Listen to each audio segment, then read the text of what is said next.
Abu Bakar Ash-Shiddiq. Abu Bakar bernama asli Abdullah. Lahir di Mekah 2 tahun 2 bulan setelah kelahiran Rasulullah Shallallahu Alaihi Wasallam.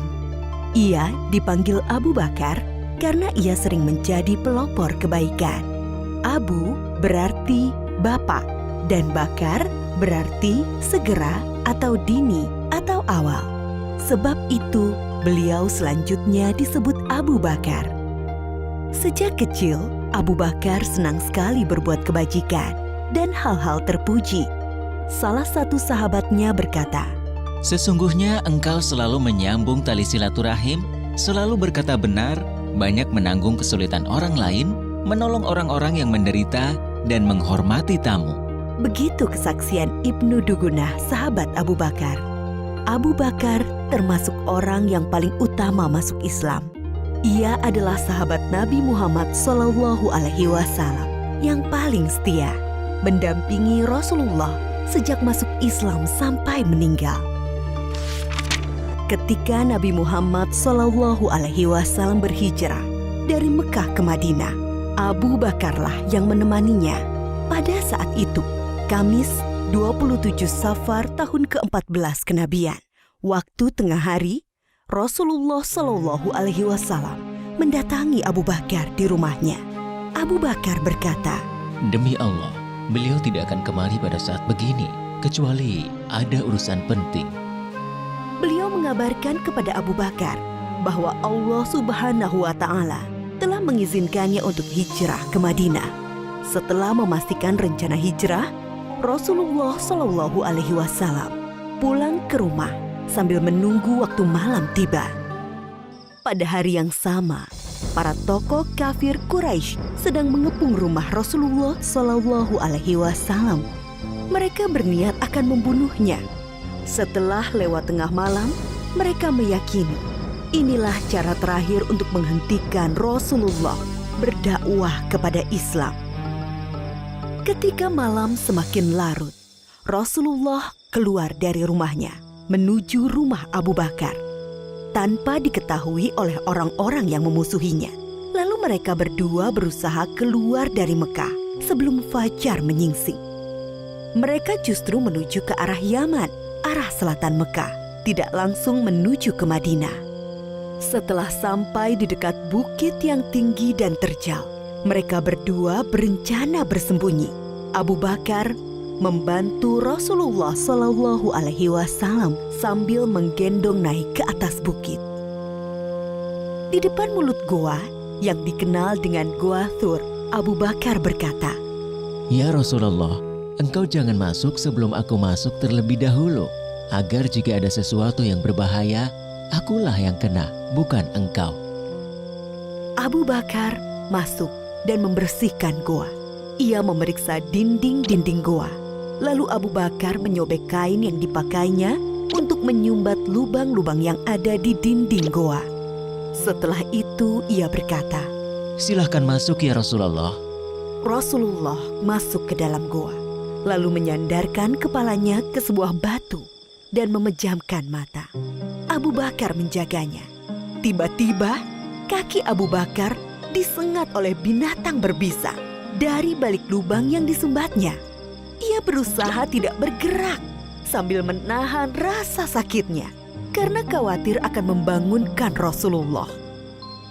Namun rasa nyeri yang sangat membuat air mata Abu Bakar menetes dan mengenai wajah Rasulullah Shallallahu Alaihi Wasallam. Rasulullah terbangun dan bertanya, "Apa yang terjadi, wahai Abu Bakar?" "Aku disengat binatang berbisa, wahai Rasulullah." Lalu Rasulullah meludahi luka Abu Bakar dan rasa nyeri hilang seketika. Abu Bakar mendampingi Rasulullah Shallallahu Alaihi Wasallam dalam hijrah ke Madinah selama 10 hari, 3 hari di Gua Sur dan 7 hari di perjalanan ke Yatsrib, Madinah. Sampai mereka tiba di Madinah dengan selamat pada hari Senin 8 Rabiul Awal tahun 14 kenabian. Abu Bakar seorang yang pemberani. Ali bin Abi Thalib berkata, Ketika perang Badar, kami mendirikan tenda untuk Rasulullah Shallallahu Alaihi Wasallam. Lalu kami bertanya, siapa yang bersedia mendampingi Rasulullah Shallallahu Alaihi Wasallam agar tidak ada musuh yang bisa mendekatinya? Demi Allah, tak satu pun dari kami yang maju selain Abu Bakar. Abu Bakar juga seorang yang sangat dermawan. Putri Abu Bakar, Aisyah menceritakan, ketika masuk Islam, Abu Bakar memiliki 40.000 dinar keping emas. Ia menginfakkan seluruh hartanya itu kepada Rasulullah Shallallahu Alaihi Wasallam.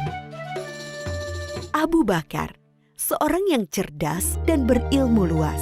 Abdullah bin Umar pernah ditanya, siapakah yang memberi fatwa di masa Rasulullah Shallallahu Alaihi Wasallam?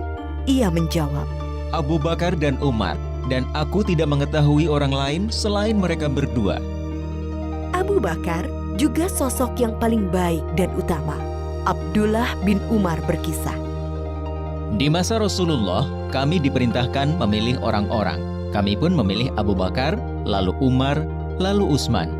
Dan terlihat Rasulullah Shallallahu Alaihi Wasallam tidak menentang hal itu.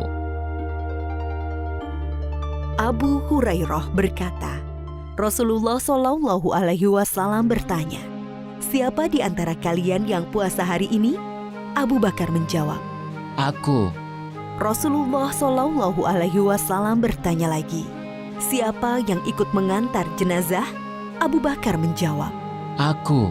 Rasulullah Shallallahu Alaihi Wasallam bertanya lagi, siapa yang memberi makan orang miskin hari ini? Lagi-lagi Abu Bakar menjawab, Aku. Rasulullah Shallallahu Alaihi Wasallam bertanya lagi, siapa yang menjenguk orang sakit hari ini? Abu Bakar menjawab, Aku. Lalu Rasulullah bersabda, tidaklah semua perkara yang aku sebutkan tadi dilakukan oleh seseorang, melainkan orang itu akan masuk surga. Ketika Rasulullah Shallallahu Alaihi Wasallam jatuh sakit, kemudian sakitnya semakin parah, beliau bersabda, suruhlah Abu Bakar untuk menjadi imam sholat.